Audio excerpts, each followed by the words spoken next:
Good morning, everyone, and welcome to First Things First. I'm Jenna Wolfe. That is the Hall of Famer, Cris Carter. This right here is Nick Wright. Good morning, guys. Good morning, Jenna Wolfe. We got a big show on this Thursday morning. The Baltimore Ravens have That's a plan. New dress, Jenna. It is. That's great. I gotta tell you, I don't even know when I have new clothes, and he'll be running by, see me peripherally, and say, "Oh, new dress," without even. It does look very nice. Thank Nick, you very new much. haircut. Confirmed. Same face. Unfortunately. Much appreciated on all fronts. What do the Ravens have a plan for? The Ravens have a plan for shutting down one Patrick Mahomes on Sunday. Eli Manning has a plan. He's going to start mentoring Daniel Jones, and at least for a day, the Eagles have been grounded. Eagles head coach Doug Peterson said Carson Wentz is fine, but this is a banged-up Eagles team top to bottom, so riddled with injuries, in fact. Coach Peterson canceled padded practice yesterday, opting instead for a walkthrough. The Eagles are trying to keep up with the Cowboys, who have not only started the year 2-0, but Fox Bet now has Dallas as the favorites over Philly to win the NFC East. So let's start there. CC, who is the better team right now in that division? Is it the Cowboys or is it the Eagles? Only because we have 2 games to examine both these teams. I think that because of the ability, what Dak, 2 things just very obvious as far as evaluating.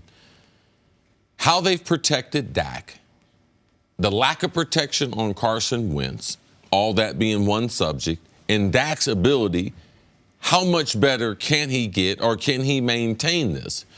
Like his ability to throw the ball down the field. I'm very impressed with how the coaching staff and Dak have gone to this 4th year that he's going to become a passer. Now, we know he's a good athlete, so if you bring in the dual read threat later on, like what are defenses going to do? We knew they had a problem last year as far as the red zone. Seems like right now, small sample size, they've solved some of those problems. But Kellen Moore, in 8 quarters of football, you have to be impressed with him coming out of the league a couple years ago, the relationship him and John Kitna have forged with Dak Prescott to be able to help him go to that next level. To me, that's a decisive advantage over Philadelphia. Carson Wentz, I believe, is a better quarterback, but he's running for his life. We know what Zeke's going to do. We're going to give him 3 or 4 games to get back to 100%. But last week, you could put last week's tape in.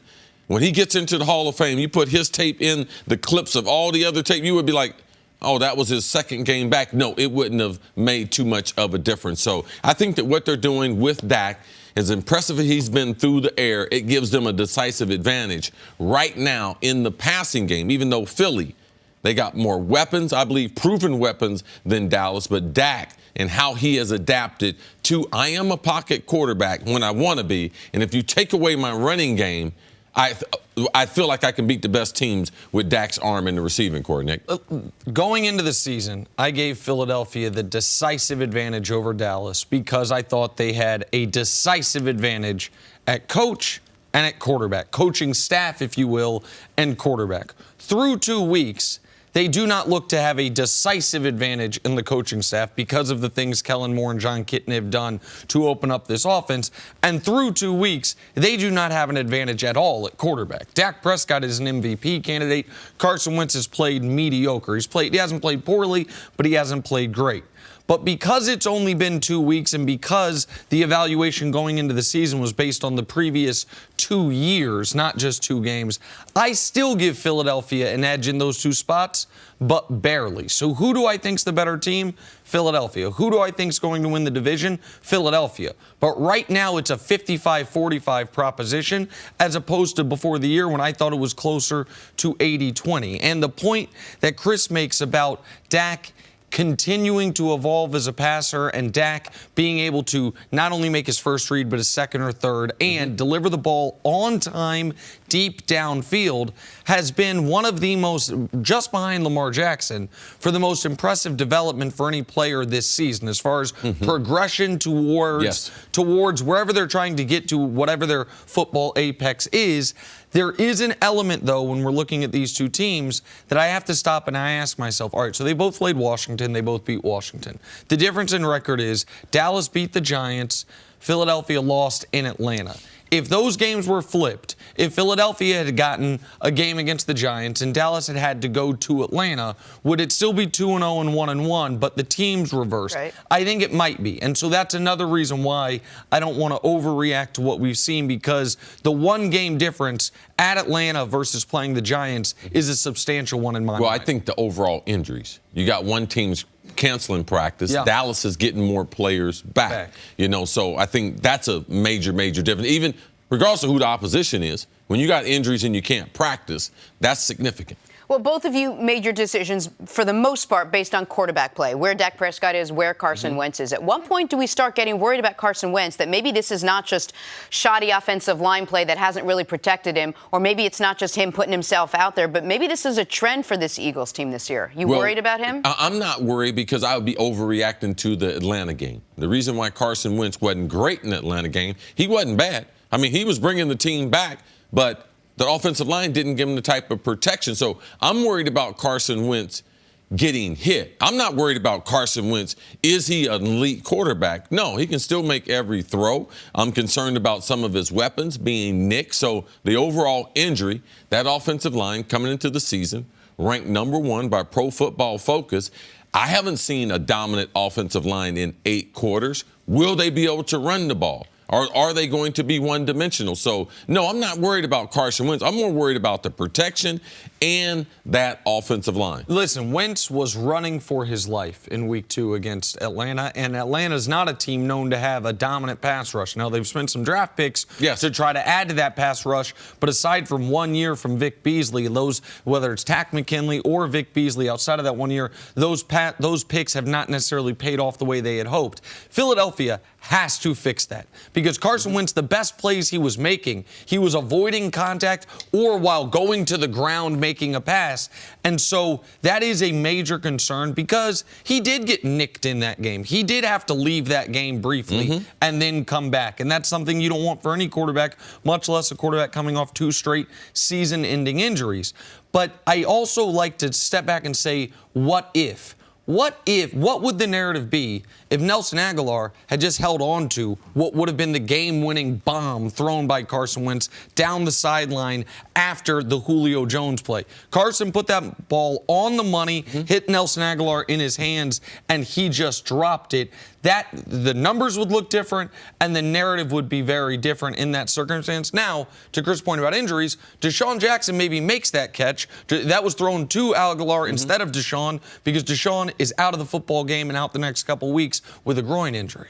Yeah, so my commentary wouldn't change much, because I'm just worried about the protection. Sure. If he catches that ball down the sideline, I still give Dallas an advantage, because what they have shown us. Dallas, their offensive line, there have been question marks on it the last couple years. But Travis Frederick coming back, that offensive line has looked great compared to what's going on. So even if Agholor catches that ball, to me, I'm still going to give Dallas an edge because of the inability to consistently protect their quarterback. Not just Deshaun Jackson, Alshon Jeffrey is also nicked up, so they do have a lot of problems there on that receiving core for the Eagles. These two teams, the Eagles and Cowboys, don't match up to Week 7, which will be a great matchup for both of them, depending on where their records are. Take a break. Coming up, will the Ravens defense be able to slow down Patrick Mahomes and the Chiefs Sunday? They seem to think so.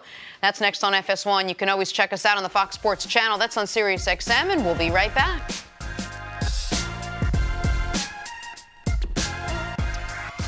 Are you ready for what's ahead? You can't always predict the future, but you can game plan for it. Generations of families and businesses have harnessed the power of Pacific to help them reach their unique goals. Whether you need to save money to meet your needs, ensure your family is protected, or make sure you don't run out of money, Pacific Life has a variety of financial solutions that can help. Pacific Life counts more than half of the 100 largest U.S. companies as its clients and has been named one of the 2019 World's Most Ethical Companies by the Ethisphere Institute. Protecting what matters most to people for 150 years and counting, that's the power of Pacific. Ask a financial professional about how Pacific Life can help you game plan for your future, or visit www.pacificlife.com.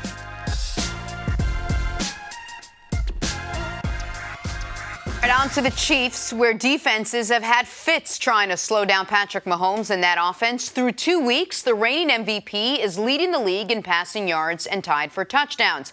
But he'll have a tough task on Sunday going up against Baltimore's highly touted defense. Ravens All-Pro safety Earl Thomas said, quote, "I plan on eliminating all the big plays." Oh, okay. And I plan on not eating carbs. Easier said than done.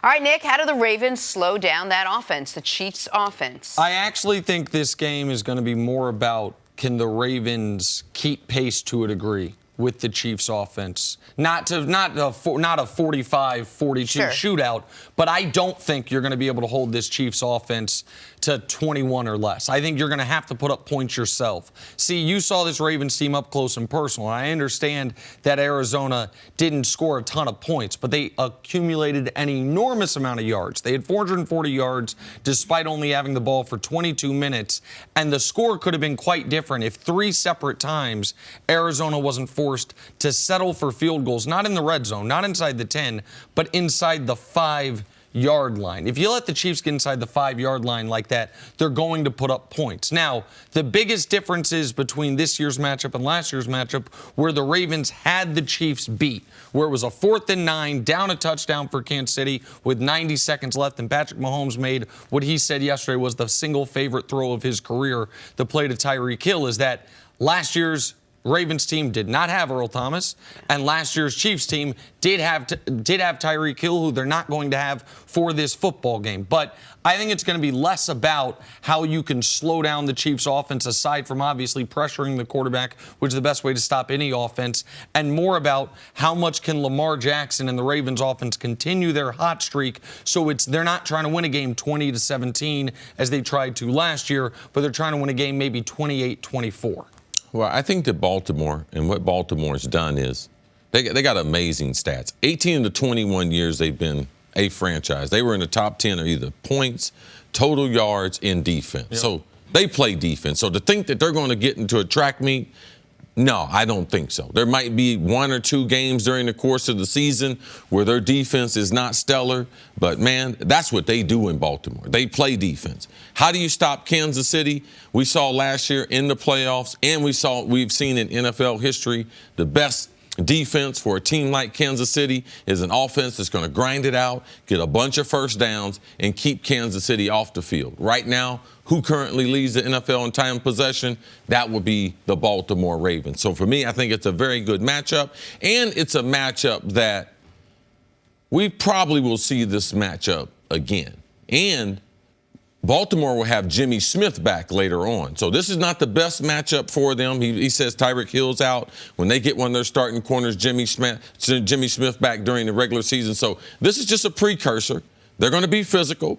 They're going to get after Patty Mahomes, and they're not going to play as much man-to-man as they played against Kyler in Arizona. So look for them to sit back. Your buddy Brandon Carr, an amazing, I think he's starting his 179th straight game. It's an amazing streak for anyone there. He's one of the leaders in that secondary, and Earl Thomas is still one of the best safeties that we have. So this should be an exciting game. But Lamar Jackson, the new and improved Lamar, going against Patty Mahomes, it's going to be a great game to watch. And maybe I am overly optimistic about the Chiefs' offense. Typically. Well, last year, if you remember. I'm going to start making you make a case for the other team. Well, because every time we go to talking, you always tell me the same thing about Kansas City, their offense. Well, but I think I'm about to do that. But because last year, if you remember, going into the Baltimore game when the Chiefs were 10-1, that was a game I had circled as that's a game where Kansas City can get beat, because the Ravens' style last year was all running. It was Lamar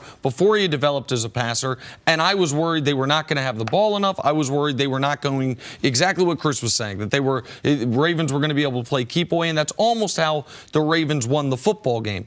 The difference for me in evaluating this matchup this year with this team is I think with Patrick Mahomes in his year 2 starting, even without Tyreek Hill, with the diversity of offensive weapons, I don't think Earl Thomas is going to be able to take away the big plays.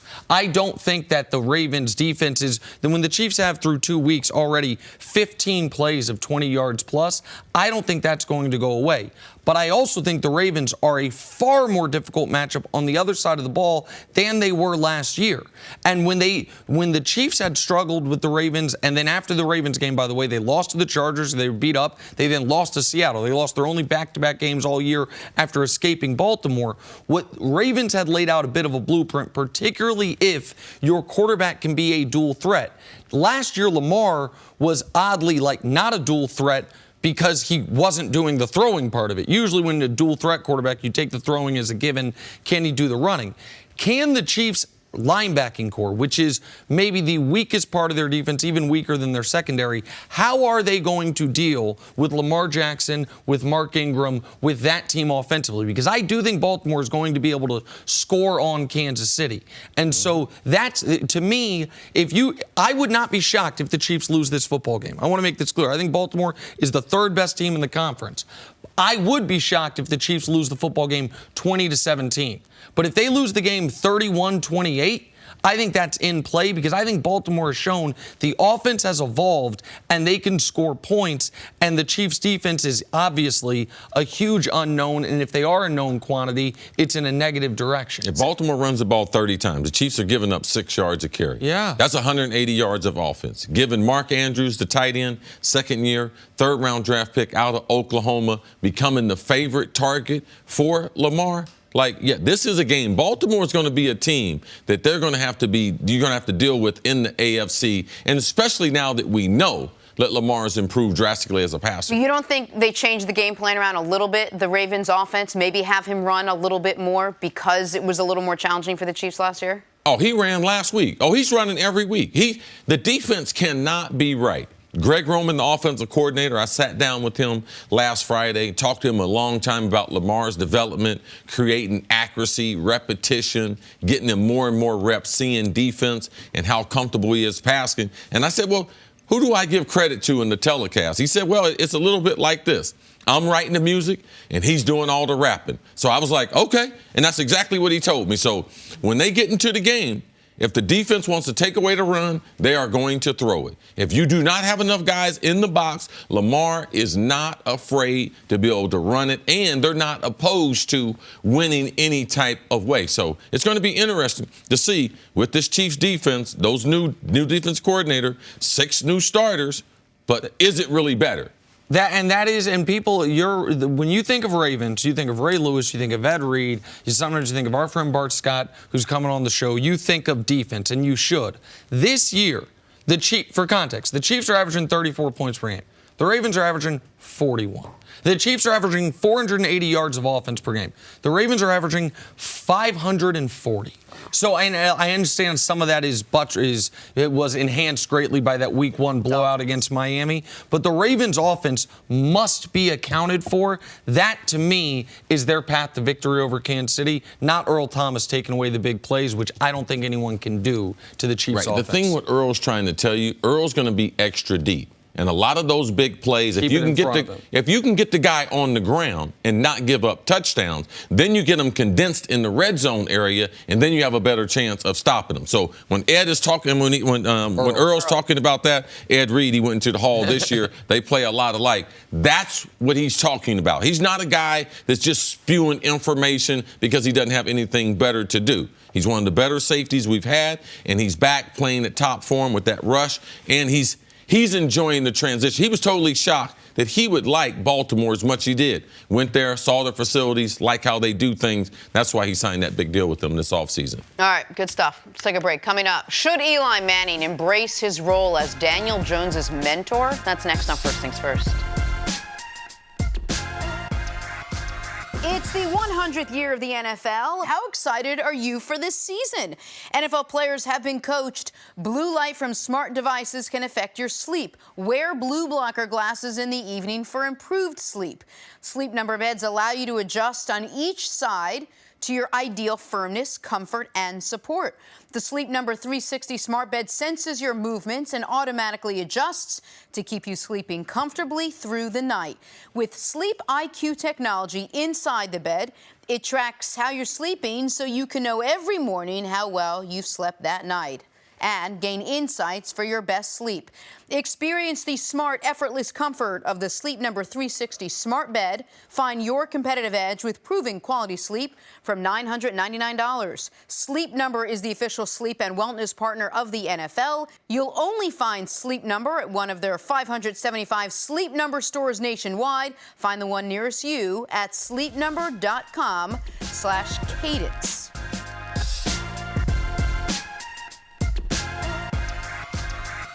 All right, time for us to go viral.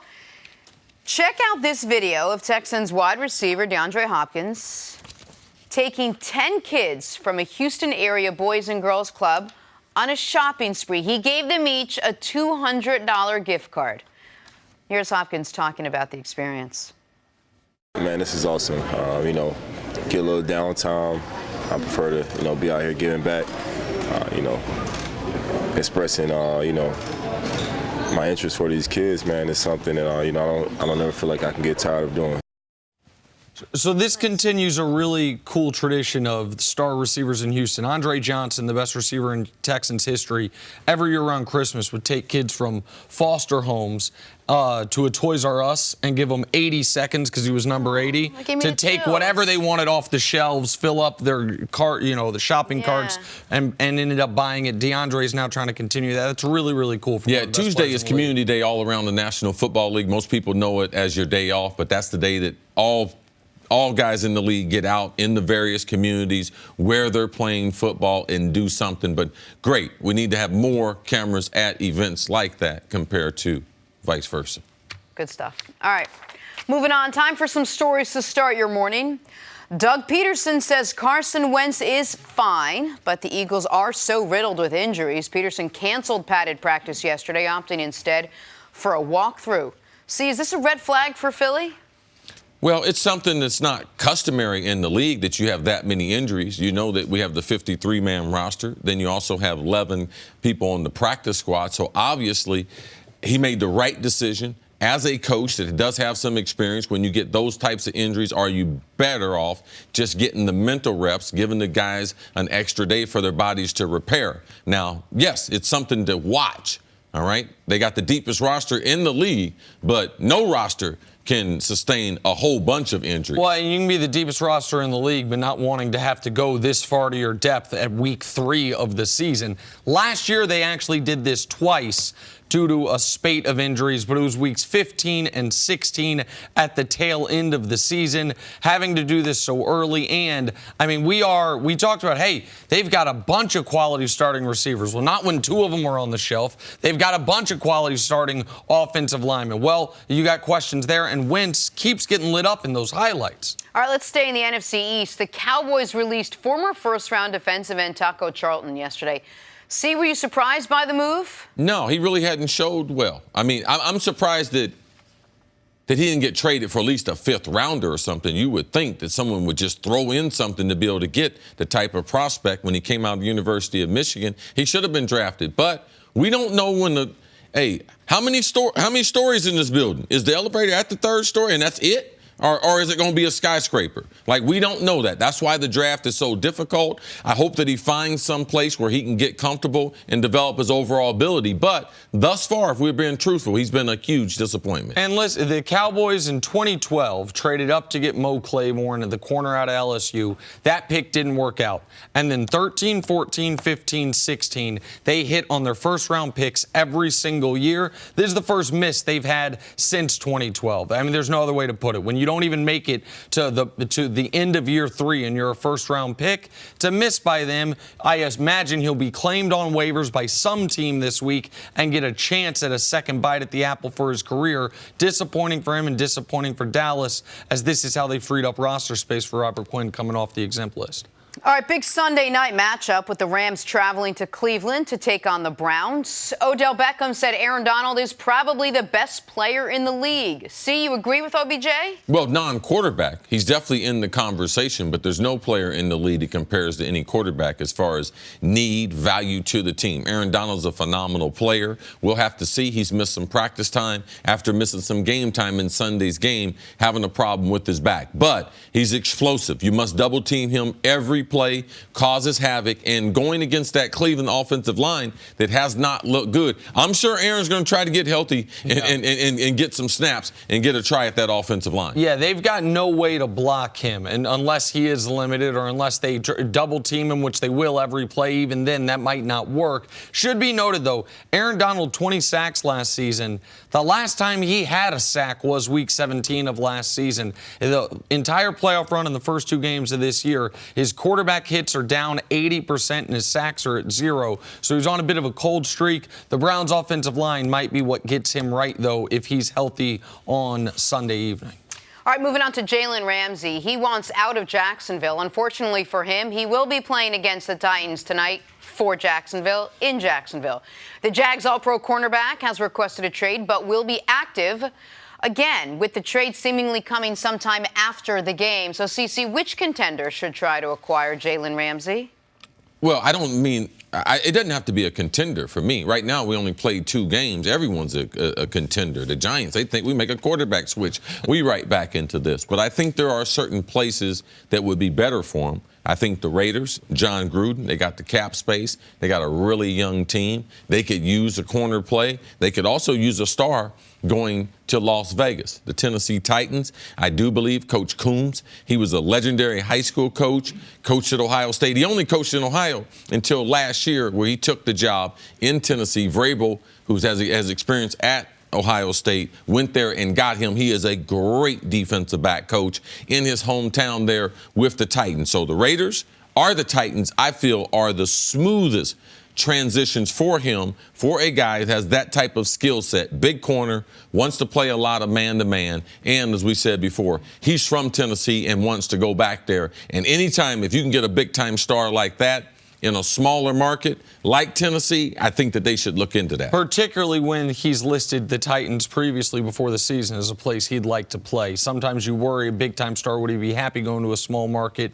The size of the market in Jacksonville is not why he's unhappy. And because of his roots in Tennessee, he has already said Nashville would be a place he wants to go. And he's already proven that he can get national attention no matter what. I mean, he's one of the star players in the league and one of the faces of the league that we have on the defensive side of the ball. One team you mentioned yesterday, before I give a couple others, that I thought really interesting was Philly. Philly obviously is a contender. Philly, that is the place where they need, I would argue, help the most is on the back end of their defense, particularly the corners, because I like Malcolm Jenkins. I understand we're talking about Philly's injuries. They didn't deal with the spate of season-ending injuries. For Philadelphia, with how active Howie Roseman has been, how great he's been at almost manipulating the cap to free up space when they need it. You had mentioned Philly yesterday. That, to me, is a really interesting fit and would be something that if you're the Dallas Cowboys and you see, wait, the Eagles got who? The Eagles got Jalen Ramsey at the or not even at the deadline, a month into the season. That could be a game changer. I'm going to mention a team no one's attaching them to, but I think they have the space, they have the picks, they have the need. What about the Los Angeles Chargers? Now, maybe they don't want to pay Jalen Ramsey. They're going to have to pay Joey Bosa, 2 guys, but they have the cap space to do it. They are right now, they know that last year they were this close to being the #1 seed in the AFC. Derwin James is going to come back at some point at the end of the season. They already have an extraordinary corner in Casey Hayward, but they're starting a guy who was an undrafted free agent a couple of years ago at their other corner spot. If you had Casey Hayward, Jalen Ramsey, when Derwin James comes back, that immediately becomes far and away the best secondary in the NFL. Well, for one, next year they got to pay Joey Bosa.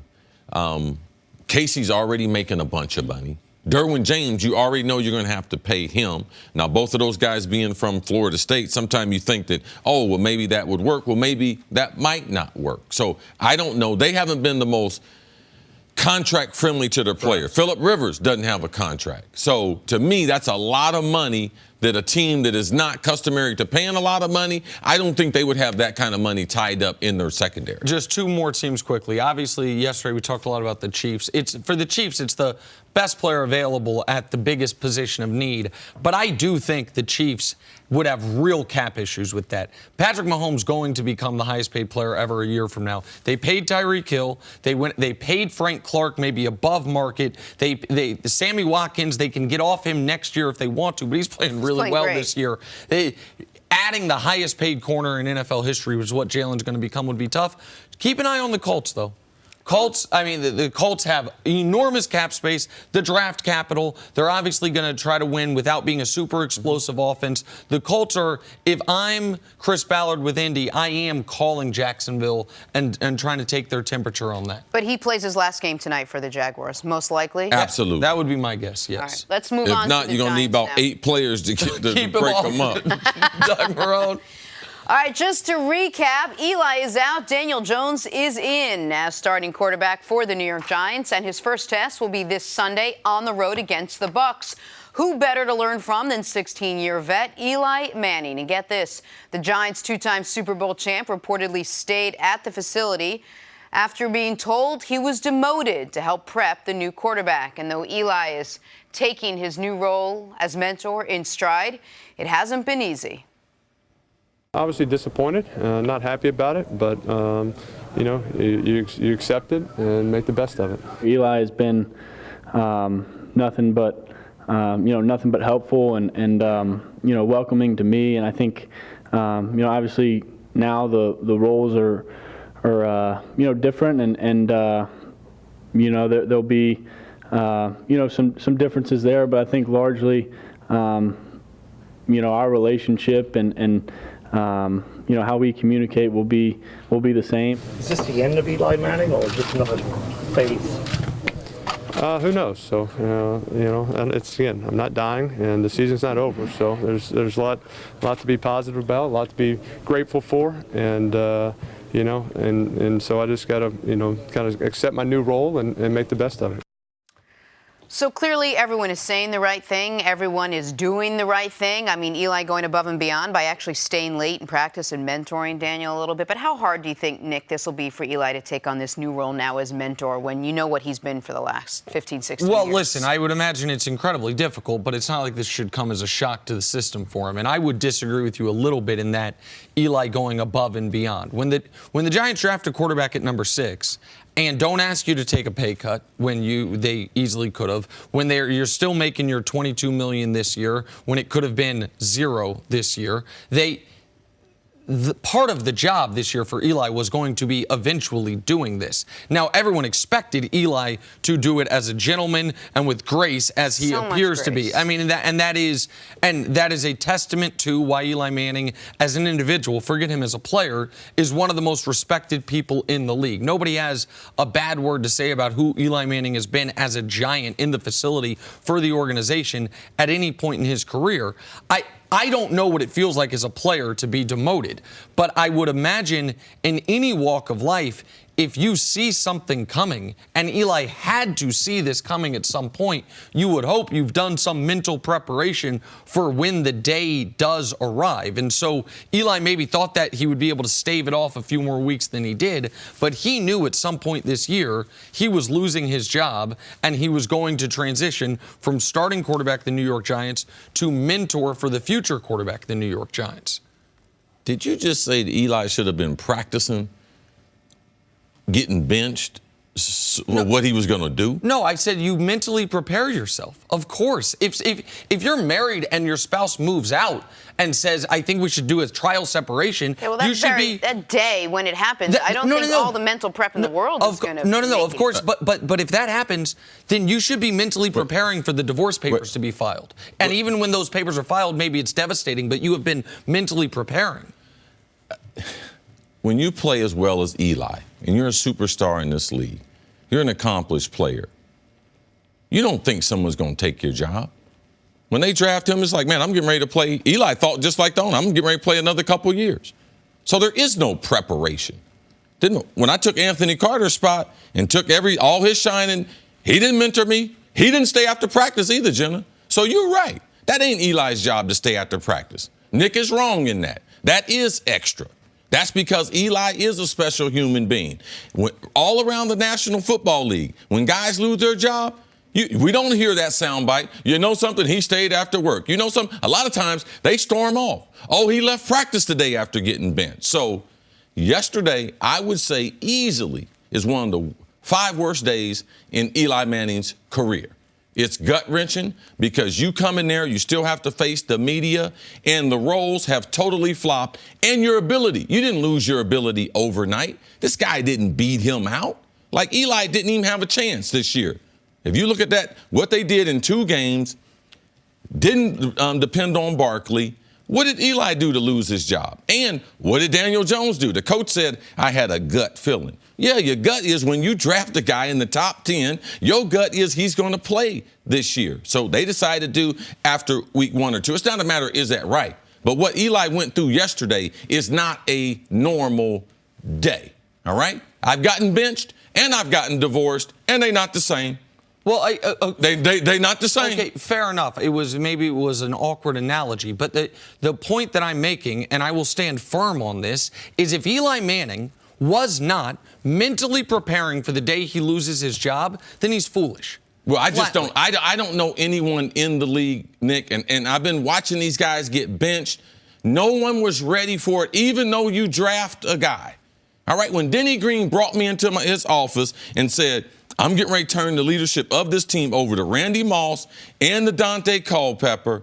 As much as I knew that was going to happen, there was nothing to get me ready for those words when it hit me that I had lost all my power. Well, so maybe the moment, even if you have been ready for it to come or thinking you're ready for it to come, can be a shock to the system. But the quarterback position is obviously different than what happened with you and Anthony Carter, and obviously clearly way different than when they drafted Randy. Because after they drafted Randy, you didn't lose your job. You went on 5 more great years with the Vikings. When a team drafts a quarterback like you said, in the top 10, you know he's going to play. I'm not saying that wasn't a devastating moment for Eli, that he didn't think I deserved a few more weeks, even if this should have happened a couple years ago instead of a couple weeks later. Let's just do this, though. Mm-hmm. The morning Eli got up when the Patriots were undefeated, he went on TV. I was on a network. I had one of my colleagues say, this is the greatest football team that's ever been assembled. Best team I've ever seen, and today they mark their day. They go undefeated and will go down in history. Eli sat in his hotel room and listened to all that and went out there and slayed that dragon. That's the same guy that got benched now. So we have to appropriate some of the things that he's been able to accomplish with, wow, that must have been it's bigger than you can imagine. All right, I don't expect people to understand. I don't expect people to be like, you know something, to Eli should have done this and that. It's a rare opportunity. I can guarantee you guys this. I guarantee you Fox couldn't bring nobody in here for y'all to mentor. Hey, I want y'all to sit on the side and make them better. Why, y'all know y'all sitting over there and you know you're better than them. What's wrong with that? No, because to me it is not even apples to oranges. It's apples to bowling balls. If to use your analogy, if we did this show for 15 years, and 5 years ago we were at the peak. We were the best in the world. And each of the next 5 years, each year after that, it got worse, and it got worse, and it got worse. And then Fox said, hey, you guys wouldn't think it's you, though. Okay, well, whether we would or we wouldn't, if Fox then said, hey, there's this young, hotshot broadcaster we love, you're going to split reps with him, he's going to be on the show a lot. If I didn't have in my head in that moment, okay, this guy is brought on here to replace me, it doesn't mean the moment that I get the pink slip isn't devastating. But if I haven't prepared for that mentally, I've been doing myself a disservice. And as far as a lot of guys do storm out of the building, you're right. But one of the reasons the Giants decided to show, I would say, extra loyalty to Eli and not ask him to take a pay cut and not cut him this offseason is because they had faith that when this day came, he would act like They just Eli lied Manning. to him 2 weeks ago. The owner said, it'd be a great year if he played the whole year. Daniel Jones didn't play. So they just kept lying to him. If they said this was a fair competition, when did he win the job? When? I agree with you on that point. Of course, but if we knew that. No. And see, so if it's not right, then it's not going to sit with you. If Eli had 4 games where he stunk it up, he could be like, you know something? I mean, it is time for me to move on. But when they move on to you after 2 weeks, like, it's just not fair. And even though you might not know, when it's not fair, it's not fair. And what Eli did yesterday was above the call. That's the reason why he's got that captain. That's the reason why he's got that Walter Payton. It's not because he just chose to, one day, I'm just going to be a nice guy. This is who Eli Manning is. I've been saying it for a long time. And that is part of the reason why the Giants did give him grace, because he's been a class act. And yesterday, when it was the most difficult, I would argue the most difficult day of his career, he showed nothing but class. That's all I'm trying to the magnitude of what he went through yesterday when you lose your job to someone who does not have more ability than you. That's what I'm representing here today.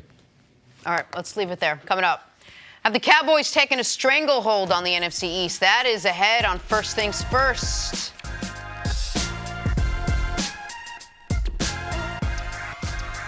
Big Sunday night matchup with the Rams. Jenna. Who's there? No, we're not doing it. Keep reading, please. I'm looking for a good one. Please, keep reading. Rams traveling to Cleveland to take on the Browns. Odell Beckham is coming off a great performance last week against the Jets. The test becomes a little harder this week as he goes up against a tough Rams defense. And while OBJ is usually the best player on the field any given Sunday, he thinks that nod should and does go to 2-time Defensive Player of the Year, Aaron Donald. He's probably the best player in the league. He's been since he came out and was drafted. He's just been that way. He's, if not the best player in the league, one of the most disruptive players I've ever seen. So, 99 has to be accounted for. The game plan starts right there. Like I said, they have a lot of other stars, a lot of other very, very talented, great players, but it starts with 99. So we have to get that handled. And like I said, we're going to be tested in every position. Even though 99's off to a bit of a slow start this season, that's what OBJ thinks. Browns offense, Rams defense. Who's got the edge, Bart Scott? I don't want to interrupt. Oh, man, it's going to be barbecue chicken. I mean, you saw a man-down, hand-down defense from the Jets pretty much handle these guys. Baker's been getting hit. He's been starting to be getting exploited as well. I think defenses are catching up to what he can do and can't do. The first week, he had a horrible game. I mean, against the Jets, you take away that bomb to Odell, those numbers were pedestrian. And they just happened to catch the Jets in a really bad defense where the linebackers responsible for carrying Odell Beckham on the vertical, on the three receiver vertical hook. With the play fake. Yeah, it was number 3. Side. Yeah, it was a fire zone, and the responsibility was 3 receiver hook by a backup to the backup linebacker. You take that away, the Jets are in that game with, their third quarterback. You look at this Cleveland offense, they've been, reading their press clippings because they have too many tools not to have a good offense with that much productivity. Baker Mayfield's been sacked, 8 times, hit 6 times against the Jets? I mean, listen, Odell's trying to kill him with kindness because he knows what's coming. Aaron Donald may have been off to a slow start, but these offensive line about to be barbecue chicken. Yeah, I would say just an advantage after watching the offensive line, you would have to say that what Wade Phillips is going to do defensively. But what's going to be the adjustment? Is Freddie Kitchens going to get Chubb involved in the line? I'm talking about force feed him to be able to force some man-to-man, because if you can get them playing man-to-man, then you might be able to swing it back in the Browns' favor. But I don't think they're going to be able to do that. This will be a tough matchup. And let's not get carried away. We know the first 4 weeks of the season are an extended preseason. That offensive line developed into a good line. All right, they didn't start off in Cleveland being a good line, so let's give them some time, and let's watch the quarterback battle between Jared Goff and Baker. I believe that Baker will be better as they get more time, but if you don't protect, I don't know a quarterback that is good if he's allowed to get hit. So show me the quarterback that is. And I haven't seen it. So Baker has been hit the first couple weeks. All the other quarterbacks that have been hit, their productivity has suffered. So it's really up to that offensive line, Freddie Kitchens, to really be able to make some adjustments, because right now it hadn't been as dependable as they ended last season. But see, why is that the case? Because now they're confusing Baker with coverage. It wasn't that the Jets had a tremendous pass rush. It's that he couldn't find people open. Where did Landry go? I mean, when you look at what's going to happen now, Njoku went night-night. He got Don B beat. He's going to be out. So now you look at now you got Eric Weddle. Now you got good safeties that can try and bracket away Odell Beckham because Landry's never been a deep threat. So where do you go? Yeah, one thing, too, is let's not forget that Greg Williams was with this personnel. He was the head coach of Cleveland. Now, if there was a perfect matchup for him, would be able to play with the Jets defense, even though they were shorthanded. Williams being out, C.J. Mosley being out. You conceptually understand what they're going to be able to do. So the Jets with Greg Williams holding this team and knowing their pass protections, knowing where the pass protections, I'm not totally surprised. You got to be quiet on this one. Hold on. All right? It's Nick's turn. I 1,000% agree with that point of it. This is the Eli Manning thing. You see, wait, let's see how happy you are. So the first point you made, though, for the Browns offense, Nick Chubb. Nick Chubb was their top of the second-round pick last year. He was surprisingly not even the first running back drafted out of Georgia last year. Sony Michel jumped over him. I think he's exceptional is probably too strong. I think he's a very good running back in this league, and I didn't think they used him enough against the Jets. After Odell caught that 89-yard slant and run to the end zone, they should have never thrown the ball again the whole game. They should have just handed the ball off to Nick Chubb or whomever they wanted and gone home with a victory. I thought that was a mistake by them. However, the flip side to this equation is not just how are the Browns going to deal with Aaron Donald, because that's a terrible matchup for every offensive line. This one in particular because they've shown weakness, but this is why Aaron Donald for the second straight year on the NFL top 100 list was the #1 ranked player in the league. But the Rams are going to have to deal with that Cleveland front as well. And Jared Goff has quietly, they're 2-0. Jared Goff's not been very good this year. Yep. So they're 230 yards per game, an 83 quarterback rating, 2 touchdowns on the season with his full complement of weapons now. No, Cooper Kupp's not there. Todd Gurley, no. Everyone's out there, and you've been able to get to Jared Goff. They won week 1 in an escape against Carolina when Cam was not playing well. They won week 2 against a Saints team that lost their quarterback early in that football game. So I think it's going to be less about how do the Browns neutralize Aaron Donald, because that's almost impossible. It's going to be more about can the Browns' defensive front match what the Rams' defensive front is going to create as far as mayhem. Because if they can do that, then you do just need a couple big flash plays. You do need Marcus Peters to gamble one time on Odell and for him to go over the top on him. Like safety on top. Weddle's going to be over there making sure. They're going to make sure that Landry can't beat you deep. So Odell Beckham's the only one that has the explosive speed. So you bracket him and you harass him the whole time. You got competitive corners that can slow him down with help. The matchup is going to be Myles Garrett versus Whitworth. And I take Whitworth. I think he's savvy enough not to be, abused like Beachum. I almost want to go out and file assault charges against Myles Garrett for what he was doing to Beachum, and nobody ever gave him any help. I think this Cleveland Browns team is in trouble. They are way worse than what I thought. And Freddie Kitchens isn't doing a good enough job getting his offense going. All right, Bart, stick around. Wade Coming Phillips up, a lot higher than him, too. Can an injured Eagles team keep pace with the red-hot Cowboys? Next on First Things First. And it sounds like you should put a few stacks on the Rams, man. Let's you do got it. them blowing out the Browns. I'm balling on the budget, man. I saved on this suit jacket. Back here with Bart Scott, talking Eagles and Cowboys. Doug Peterson said Carson Wentz is fine. But this is a banged-up Eagles team, top to bottom, so riddled with injuries. Peterson canceled padded practice yesterday, opting instead for a walkthrough. Eagles are trying to keep up with the Cowboys, who have not only started the year 2-0, but Fox Bet now has Dallas as the favorites over Philly to win the NFC East. Bart, who's the better team right now, Cowboys or Eagles? I mean, right now you have to go with the Cowboys because they're the more complete team. They're a healthier team. Jason Peters looked like he swallowed a little baby, man. I'm used to seeing him play big, and I love me some Jason Peters, but he looks like he's just finally starting to slow down just a tad. And I think they might have anticipated that when they traded up to go get Andre Dillard in the first round, Yeah. despite having Lane Johnson, their other tackle, locked up to a big contract. You can get old fast in this league, and it's amazing what 6 months can do to you. But, Philadelphia, and one thing I know about Philadelphia is they'll make the necessary moves to improve. They're the master of the cap. this whole reports that maybe Jalen Ramsey could be going there. That can be a really upgrade for them, which they can get some help on the back end. And I think that they can close the gap. But right now, you have to say with Dak playing and looking like he's taking the next step with the weapons that they have. And, I love the fact when you look at the shifts and motions, how they're really giving him the ability to have the answers to the test. And he's productive right now. So right now, I have to go with the Cowboys, but I think the Eagles will close the gap later in the season. I think, obviously, right now, if you were to do, like, what Colin does, like the herd hierarchy, if you do a power rankings, Dallas has to be. Oh, my goodness. Here he comes. No, I'm not doing it. I'm not doing Jenna, it. He plants a little seed. No.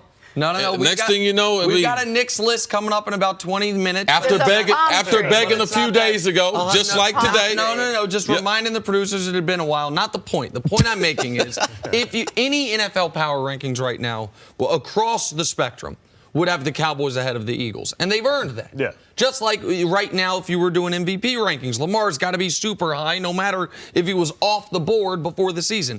They've earned that. But this question, to me, is more about, you mentioned Fox Bet has the Cowboys as the favorite for how this will end at the end of the season. I still have more faith in Philadelphia. As great as Dak's been, I have more faith in Philadelphia's quarterback, his ability. Now, they got to protect him, and he has been getting lit up. And the Cowboys, Dak has been totally clean. I have more faith in Philadelphia's coaching staff from head coach on down, even though Kellen Moore seems to have done an excellent job. Yep. And I have more faith that what the Eagles are dealing with a rash of injuries right now. There might be 3 teams in the league all year that go through the end of the season and never deal with a rash of injuries. I have more faith in the Eagles' ability to deal well with the rash of injuries than the Cowboys will when the inevitability hits and they're down a few starters. Now, maybe they'll be in the 10% of teams that, hey, this year we just were incredibly healthy. I think in football, unlike basketball or baseball, obviously, you almost have to bake in, how do you deal with the inevitability of the injury? So for all those reasons, I still think the Eagles should be the favorites. If I were to make that bet, I would bet on Philly, but it's very close. Going into the year, Cris, I didn't think it was close. I thought Philly was en route to a bye and Dallas was going to miss the playoffs. I obviously no longer think that. Yeah, well, I think this can go back and forth a number of times before we get to the end of the season. Like, who's going to be better at the end of the season? It's irrelevant. So any of my answers won't have anything to do with that. We don't know who's going to be injured. We don't know how the schedule is going to go. But I know there's a decided advantage in this. The Dallas Cowboys, anytime they've had Ezekiel Elliott, have they ever lost to the Philadelphia Eagles? No, they're 4-0. No. So even if we get to the end of the season and they got the same record, based on that fact, if Dak continues on the trajectory that he's on, throwing the ball, to me, I give the Dallas Cowboys an edge. I believe that they are a younger football team. I believe that the momentum that they've been able to create with Zeke being out, well-rested, coming back, and not getting him banged up in those first couple games, compared to where Philadelphia is. As a Philadelphia fan, you're still always concerned about every time Carson Wentz gets hit. In Dallas, you don't have that concern. Dallas has more of an identity offensively right now than Philadelphia. I'm not going to overreact, but right now you have to give a slight edge, Jenna, to the Dallas Cowboys. Bart, a couple weeks ago, you came on and talked about your skepticism about Dak Prescott. You weren't sure he deserved to be paid this season. You weren't sure who we were going to see.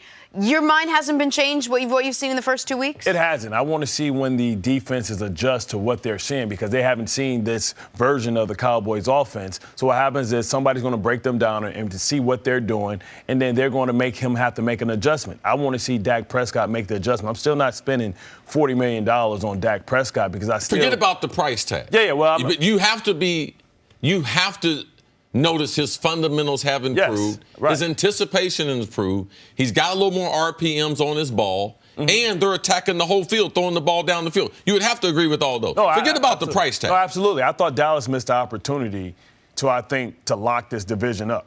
I think where you look at the weakness of this Dallas defense, I think it's at the safety position. I think you go all in and you make the trade for Minka Fitzpatrick, and I think it would have been game over. You take Heath out, now you get an elite guy that can come in the slot, give you some more impact plays at the back end. And if you're going to go all in because you still have him under control. Minka Fitzpatrick only would have cost about $1 million on the cap, and you could have fit that in, and he's a great replacement if you lose a guy like Byron Jones, right? So I felt like they missed the opportunity to really step in because we've seen this happen with Philadelphia. Philadelphia's trying to make that play. Hey, it's a player like Jalen Ramsey out there. This is our window. Let's go get him. And I thought that, they could have took advantage and really locked this division up. But I want to circle back again, price notwithstanding. Before the year, you were of the belief that flip Dak and Teddy Bridgewater and the Cowboys are the same team. Has Dak done enough? I know it's only 2 weeks, but it has been 2 exceptional weeks. Has Dak done enough in those 2 weeks to make you adjust your opinion on that? Slightly, he showed that he can take advantage of the new weapons he has and the new offense. He's really buying in. He's really fundamentally sound. He's starting to run the ball a little bit more and be able to understand when he needs to lean on his teammates and when he needs to lean on himself. Now, and to regards to Teddy Bridgewater, who had a horrible game, I think that this week is going to be a lot better because he's going in knowing that he's going to be the starter, and I think you'll see a better version of Teddy Bridgewater this week. One note for the Cowboys, and where they've been exceptional this year after being miserable last year. People will think it's deep down the field passing. That's been improved, but that hasn't been the big change. The big change is last year they were awful at turning 7 into 3. They got in the red zone and they kicked field goals. They got within the 10-yard line. They kicked field goals. This year they've been so much better on cashing in on those red zone opportunities. You know why? That adjustment alone will tell me why. Jason Witten. Jason Witten does have 2 of them. He does have 2 of those red zone touchdowns. Yeah, welcome back, baby. Who needs a hairpiece? That's where they've been great. Dallas Cowboys, one of 4 Faster without teams the to hairpiece. start the year with consecutive double-digit wins. So, good point on there. Bart, we'll see you a little bit later in the show. Coming up, has Kirk Cousins been a disappointment with the Vikings? Next on First Things First. I really didn't know who you were Still going to get that invoice. I really did not know who you were going to say.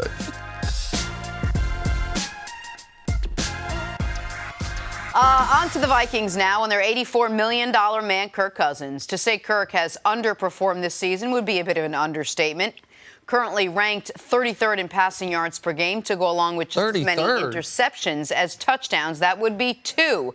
As Nick would say, that ain't great. That ain't How's he great. 33rd? There's 32 teams. Yeah, but there's multiple quarterbacks. Yeah, clearly. No one is more aware of the quarterback's early struggles than the quarterback himself. Believe me, I'm not going to be playing quarterback here if I play the way I did this past Sunday for much longer. So I understand that, and I look forward to getting out there and playing at a much higher level. Mr. Former Viking yourself, how would you assess Cousins' play through 2 games? Well, don't overreact on Thursday. He played 1 bad game at Lambeau Field. There's a lot of quarterbacks play bad games at Lambeau Field. And by the time we get through the regular season, I think that the Packers defense will be one of the elite defenses in the league. So let's just slow down just a little bit. Packers got off to a great start. Did he not play well? Yes. Coming into the season, is Kirk Cousins, is he the answer there in Minnesota? Do we leave 2 games and not have the answer? After a dominant performance on week number 1 where they didn't need him, week number 2. So let's not overreact. You show me a quarterback that's been to Lambeau Field, I'll show you a bunch of quarterbacks that have not played well in Lambeau Field. So the key point is this is about 1 game. Because you mentioned 33rd in passing yards, but part of that is a victim of the success they had in week 1. Week 1, they were so dominant over Atlanta, and Dalvin Cook was so sensational, and they were up 28-0 almost instantly in that football game. But it wasn't because of Kirk Cousins. No, but the point I'm making is he didn't have a bad game. He just only threw the ball 10 times. Every coach in the NFL, if you told him, hey, you're going to be up 2 or 3 scores the whole game, and your quarterback's going to finish the game having thrown 10 times, is going to take it. They threw the ball 10 times, not because he wasn't good in that game, but because the running game was so great. Atlanta had, I think, their first 8 possessions ended in either a punt or, in fact, ended in either a punt, turnover, or turnover on downs. Now, week 2 at Green Bay, he was awful. He was worse than 14 of 32 for 230 yards because early in the game, I'm watching that game, I think he was at one point 4 of 17 for less than 70 yards. He was really bad in that game.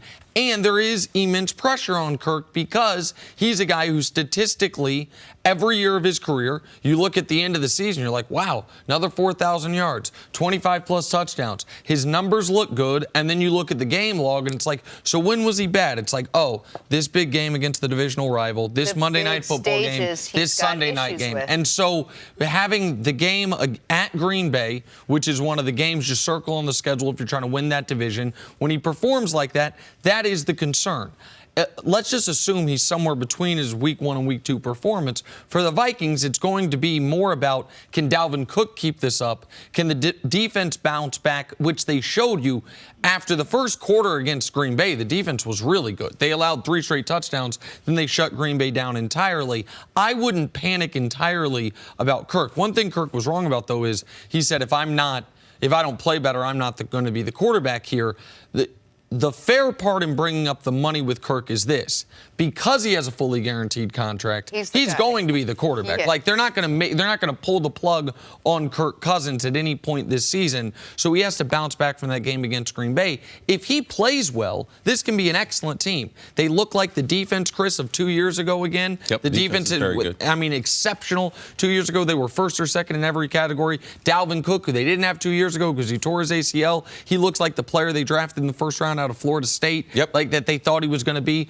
And we know how good the receivers are. So Kirk is the X factor for this team, but you can't throw him out because he had a terrible game against a far improved Packers defense. So what concerns do you have then with the Vikings if Kirk Cousins just had a bad game? Well, all the teams right now, they got concerns. We haven't played enough football.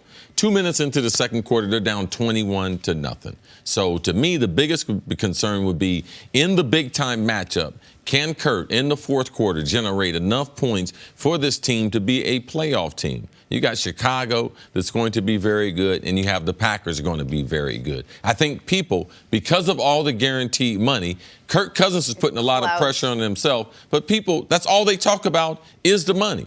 All these quarterbacks are making money. So now any quarterback that struggles, is the guy worth the money? So it's an overreaction in Minnesota. They had a bad quarter of football, and then after they got up 21-0, the defense was not going to give up any big plays. They put him under a constant rush. So how are you going to generate passing yards down the field when they're playing off of you, only allowing you to dink and dunk? So I think it's a huge overreaction. The Vikings got a good football team. They got good special teams. Kirk Cousins got to be able to pull his weight, especially in those big games. For the Vikings, they have played 7 quarters of exceptional defense, and Dalvin Cook has played 2 straight great games. Week 1, 21 for $111. Week 2, 20 for $154.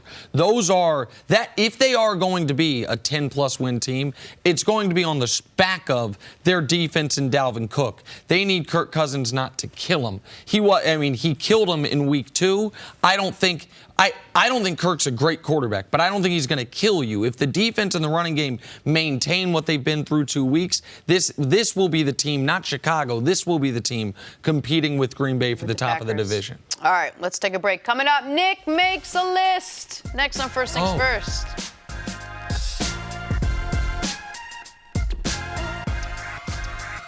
Time now for stories to start your morning. Doug Peterson says Carson Wentz is, quote, fine, but the Eagles are so riddled with injuries that he canceled padded practice yesterday, opting instead for a walkthrough. CC, is this a red flag for Philly? It's definitely something you need to be concerned about. When you feel like you don't have enough bodies, 53-man roster, 11-man taxi squad practice, and you can't put a team out there because you're afraid guys might get another injury, yes, it's something we must watch, especially in the first month of the season. The first 4 weeks we consider it extended training camp. I know they got a deep roster, but every roster is affected by injuries. And this is something that's not unprecedented for Philly. They did it for 2 weeks at the end of last season, but doing it this early in the season is a concern. I'll be honest, though, the player whose injury I'm most concerned with is a player who we know is going to play week 3, and that's Carson Wentz. I know that he is not officially listed as an injured player, but with the whooping he took on national television on Sunday night, his ability to stay healthy throughout the season and not just be consistently under duress is my biggest concern for them moving forward, more so than Deshaun Jackson missing a couple weeks with a groin injury. All right, sticking in the NFC East, the Cowboys released former first-round defensive end Taco Charlton yesterday. See, you surprised by the move?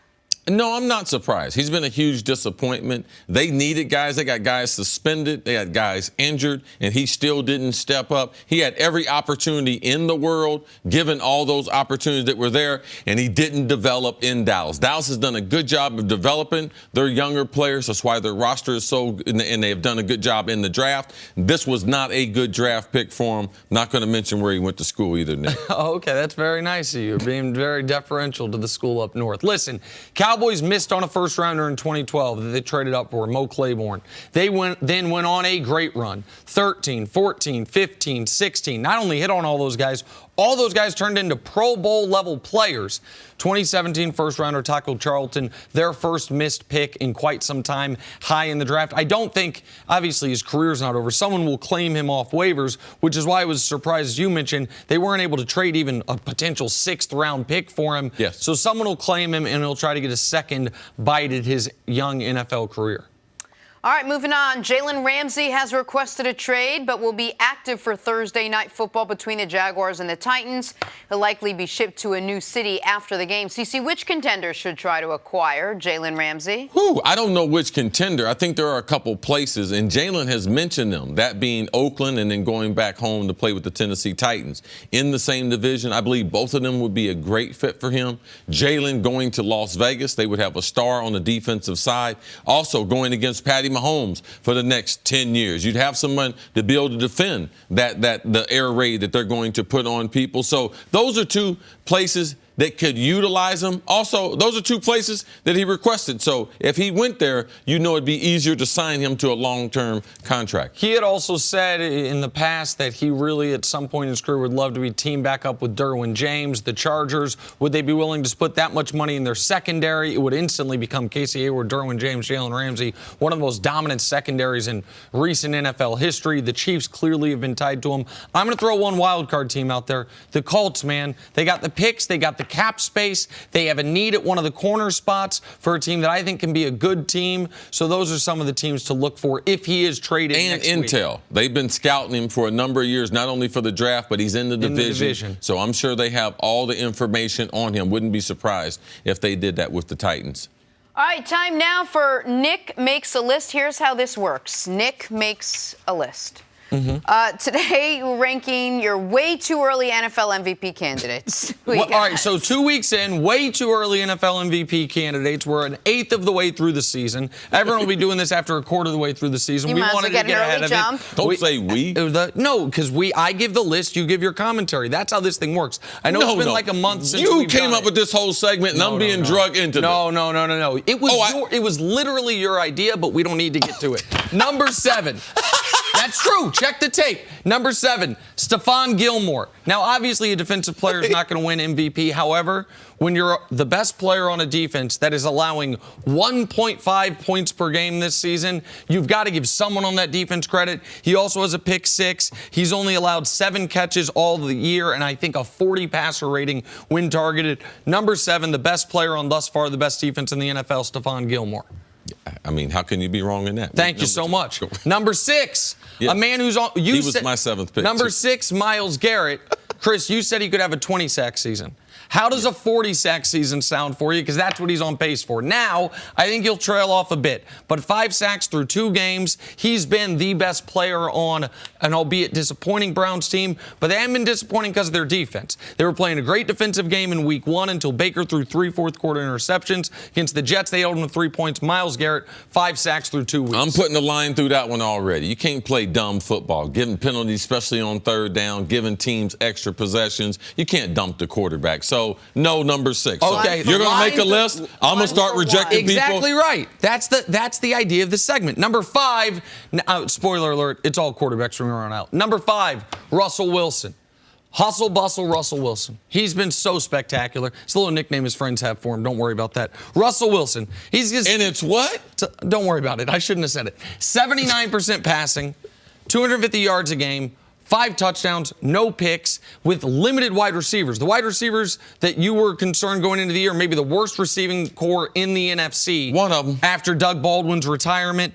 They're 2-0. They're, I believe, the best team in that division. Russell Wilson, number 5, the most underrated player in the NFL. Number 4, Your guy, everybody's guy, the ageless Tom Brady. He's been just quietly sensational again. A 125 rating, hasn't turned the ball over, nearly 10 yards per pass, 300 yards per game for the team that is Vegas' Super Bowl favorite. Tom Brady, fourth on my list for what would be his fourth league MVP title.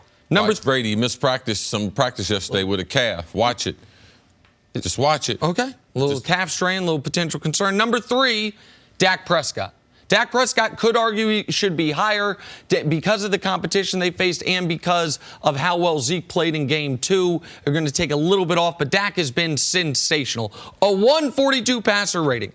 Has made one mistake of note this year. Was a little late to Randall Cobb over the middle early in that game. Ball got tipped and picked off. But 11 yards per pass, 82% completions, which is make-believe it feels. Dak Prescott, number 3 on your way to and you could MVP easily move him rankings. to number 1. He's played sensational. Any of these 3 guys you could argue should be number 1. Number 2, the best quarterback in football, Patrick Mahomes. Averaging 400 yards per game, 7 touchdowns, a 135 passer rating, picking up exactly where he left off last season. Everyone said a regression was inevitable. Through 2 weeks, there is no regression. He's actually on pace for more yards and touchdowns than he had last season. And number 1, guy you saw up close and personal last week. In fact, 2 versus 1 are going to face off this Sunday. Lamar Jackson. He did something that had never been done in a regular season game, only been done once in NFL history by Colin Kaepernick in a playoff game. Passed for 250, ran for $120. He has thrown no picks. He's completing, 72% of his passes, 7 touchdowns, no interceptions, a 145 rating, and reminded you in week 2, still a dynamic runner of the football. He's been the best player in the league through 2 weeks this year. He could be the first guy to win most improved and MVP in the same season. Lamar Jackson, number 1 on your way too early MVP rankings. Yeah, one of the biggest improvements I've seen from just being a game manager, running the ball, not a threat to throw it. But what we've seen in the first 2 weeks, it's been astounding. Greg Roman's done a tremendous job, offensive coordinator there in Baltimore, and he's only going to get better. Only 1 strike you had? I mean, I didn't get a chance to prepare for it and everything. He's got 2 defenders on there. Come on, you can't have any defenders on there. There's 0 chance they're going to win, but he had to make it 7. Why? Because he's weird. It could have been easily 5. Only quarterbacks are going to win, but add a little interest. Add a little interest. I thought you'd stuff. I got your guys' stuff on Gilmore in there. Good stuff, Nick. Try to be equal opportunity. Coming up, he got did the Giants make a big mistake I benching have a corner Eli in there. Manning for Daniel Jones? Next up, First Things First.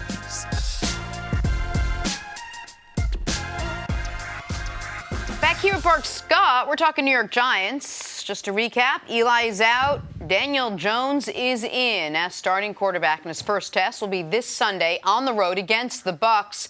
Eli Manning reportedly stayed at the facility after being told he was demoted to help prep the new quarterback. Here's Daniel Jones on making his first start. Certainly excited for the opportunity. Coach called me up to his office. We had that conversation, and obviously a unique circumstance, but excited for the opportunity. Is this the end of Eli Manning, or is this another phase? Who knows? So and it's I'm not dying, and the season's not over. So there's a lot to be positive about, a lot to be grateful for, and so I just got to kind of accept my new role and make the best of it. All right, Bart, do you think this was the right time for the Giants to make this move? Absolutely. But Eli's wrong when he said he's not dying. He's on life support. We all know that athletes die 2 deaths, their natural death and their football death. And right now he's fighting for his football future, because if he thinks that he's going to be able to get another opportunity after this year if he wants to continue to play, then it's only a couple of places that you can see him going to. It was sad to hear Eli say, hey, I just got to get used to running a scout team. That was tough to take. But he brought this but on. that's real too, man. Yeah. But he also brought this on himself, because he should have saw the writing on the wall and looked at the roster that Gettleman and Shermer put around him and saw that he couldn't be successful, especially with this defense. It's funny because I interviewed Eli a couple years ago, and he was talking about being a mentor. He was not interested in that. So now it's funny to see that he's staying there to help Daniel Jones prepare. He's put in all the fronts so that he's trying to do the right thing, but we know that he's chomping at the bit. You know, he's talking to his agent, seeing how he can get out of there and what his options are. But the Giants had no choice. And they had no choice because when you looked at the stands, they were going against the Buffalo Bills in week 2, and people were leaving the stadium. You know, people that are fans on the show that I work on, you know, were saying, hey, you know what? I'm not watching the game at my dad's house. I've had it. I can't watch this anymore because it looks like a rerun. Eli's not horrible, but he's not an elevator. He's not a guy that can elevate talent that's not, you know, great. He can't make people punch above their weight. And so they had to make a decision. This is Shermer and Gettleman trying to stay face, trying to say, okay, listen, we got something for you guys to be excited about. Look at this new shiny toy, because what you should do when you put the rookie quarterback in is you lower expectations, and it's all about the development of the quarterback. You stop being evaluated based purely on wins and losses, right? You stop being evaluated as a coach based purely on what your record is. Yeah. As long as Eli's out there, Pat Shermer's going to be evaluated based on what's the Giants' record. Once you go to Daniel Jones, you start to be evaluated based on the record if it's good, but if the record's bad, it's like, but wait, look at Daniel Jones and his progression. Let's talk about the other first-round draft picks that they've had. Baker looks lost. Their defensive coordinator doesn't understand how to devise a plan for the personnel that he has. He's just throwing his scheme out there. Hey, this works against this. Yeah, it works if your players can execute it. You don't have the players that can execute it. Dexter Lawrence doesn't look like he's special. Now, it takes a couple years sometimes, especially for interior defensive linemen. Not everybody's Aaron Donald or J.J. Watt. So they're saying, hey, look at Daniel Jones to try and deflect because, yeah, they're safe for at least another year. But if Gettleman doesn't get this right, then this could be a short stint as with his second stint with the New York Football Giants. When you say the question is, did they do it at the wrong time? Did the Giants somehow managed to bench Eli way too late and a few weeks too early? And that is, it's amazing they somehow threaded that needle to where they waited, you could argue, at least 1 year, if not 2 years too long, when you had the number 2 pick of the draft in a draft with Darnold and Josh Allen and whomever, Lamar Jackson, whomever, Josh Rosen, whomever you would have liked there in that spot. And then also, though, once you do finally make the pick at Daniel Jones, all your messaging is, listen, what about the Kansas City model? Eli might have perfect world, right? Eli might have 2 good years left of football. And the owner says the ideal situation is Eli plays so well, Daniel Jones never plays. And then while Eli played poorly these first 2 weeks, he wasn't out there. He wasn't 0 touchdowns, 5 picks. He's just, you know what I mean, looks like Delhomme in his last year with the Panthers where it's clearly gone. And you only give him 7 quarters of football because he didn't finish week 1. So I think they paid Eli too much and too long respect, giving him that long of a rope, and then not enough respect at the very end, giving him at least a month of football, which is crazy mismanagement. And did they botch it? Of course they botched it because they either needed to make the hard decision in March or give him a fair sample this season. They did neither. Even if they botched it or not, it wasn't a good day for Eli.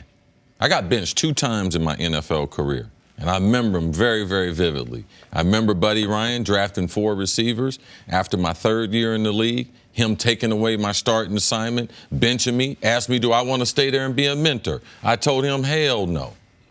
I ain't here to be mentoring people. I'm here to play football first, and then all that other stuff. And I remember being in Minnesota my first year there. I got benched in Tampa Bay. They was up 21-0. They got the ball, went down and scored. Quarterback threw an interception. They went down and scored. Gave it to the running back. He fumbled. And the wide receiver coach called down to the bench and benched me. I'm like, why did I get benched? So even if you guys are talking about Eli, they should have moved on. They told him starting the season he was the quarterback. So it's unfair, him getting benched after 2 games. And to think that Eli Manning is absent of anger, bitterness for being benched over a guy who's not better than him, we are missing it. So what he went through yesterday was one of the worst days of his career. When you have been benched and you think you're better than the other guy, and regardless of what we think, Gettleman sent the message this offseason, the ownership sent the message, hoping that Eli could play all year. He didn't play bad enough in 2 weeks that they should have been benching him. So go ahead. Go finish. Go, please. No, I'm done. I just step in. Well, what's the one thing that owners are loyal to? Money. right? And when Mara saw the you make a great point. He saw the optics of people walking away. Why did he, we know he ordered the Code Red a couple years ago, right? When McAdoo decided to go with Geno Smith, we know that doesn't get approved unless it goes to the highest in the organization, which is Mara. Eli's consecutive starts. Right, but then coming back, back, fans were outraged and said they weren't going to come to the game. Yep. So what did they do? They reacted to the money. We know that owners are loyal to money. And when you think about Eli and the fact that, it's $25 million, could have really been able to buy a guy like Zadarius Smith or Preston Smith. You could address so many different issues. This regime has botched this whole thing. And it's $17 million, the $25 million cap hit if you include the signing bonus. They could have saved $17 million if they moved on from him in March. And in sports, it's not always fair, but it is interesting, the juxtaposition. You know who I'd love to hear from today is Kurt Warner. Because when Kurt Warner got benched for Eli Manning, that wasn't that fair, by the way. They had a winning record at that point in time. Exactly right. But the Giants realized this team has a ceiling. They thought Kurt was never going to be a solid quarterback and ended up going to Arizona, having an amazing couple-year run. Yeah. They went to a Super Bowl, obviously. But they said, we made our decision when we de facto drafted this guy first overall. I know technically the Chargers didn't, he was traded, but we made our decision then, and it was a foregone conclusion. You can say, well, at least Warner got 9 games. Yeah, he got 9 games, but they had a winning record. They were alive for the playoffs and for the long-term health of the franchise. Yeah, but Warner didn't have the relationships with this organization or with ownership. He didn't have the 2 Super Bowls with the Giants. Of course. He didn't have all those things. But Eli hasn't played well. This team hasn't performed well since that Super Bowl. And it's been time to kind of start over. And you saw, we're going to talk about Lamar Jackson next segment. Joe Flacco went to the playoffs consistently, been to the playoffs more than Eli Manning. Now, he only won 1 Super Bowl, but they was able to recognize that, listen, this is it. And they were late to recognize that Eli isn't the type of quarterback that they need. And Shermer said that he needs a mobile quarterback. So if I need a mobile quarterback, why would you double down and not just move on, knowing that you were rebuilding, knowing that you were starting off young, knowing you're getting rid of Olivier Vernon, Snacks, Eli Apple, Landon Collins. Those are all not winning moves. So you're telling us one thing with your mouth, but then you're doing something else with your actions. And listen, for Eli, if you either die the hero or stay around long enough to see yourself the enemy. Now he's the enemy because the fans are outraged at him. It's not that they were too late to realize it. They tried for so many years to thread the needle, to make Eli happy, but also try to move on. They gave mixed messages. Well, that's the problem, Jenna. Is if you list the major decisions the Giants have made over the last 2 years, you could separate them into 2 clean columns. Moves that are just worried about the future. Drafting Daniel Jones, trading away Snacks, trading away Olivier Vernon, trading away Odell Beckham Jr. All of those things are about cleaning up the cap, moving on to the next era. The other column is extending Odell, drafting a running back at number 2, keeping Eli Manning when you could save $17 million. The highest paid left tackle. Exactly right. So they have one column of we want to win right now. One column of we're worried about the future happening simultaneously. That is no way to run any business. They had a leg in each column, and then they mishandled what they were going to do with Eli Manning the whole time, trying to make him happy, and now we're in this situation. Nobody cared about Phil Simms. They didn't respectfully dismiss him. Thank you for listening to the First Things First podcast. Remember, leave us a review and tell us what you think. Subscribe to the podcast on Apple Podcasts and catch us on FS1 Monday through Friday, 6:30 a.m. Eastern. For Cris Carter and Nick Wright, I'm Jenna Wolfe. So long, everybody.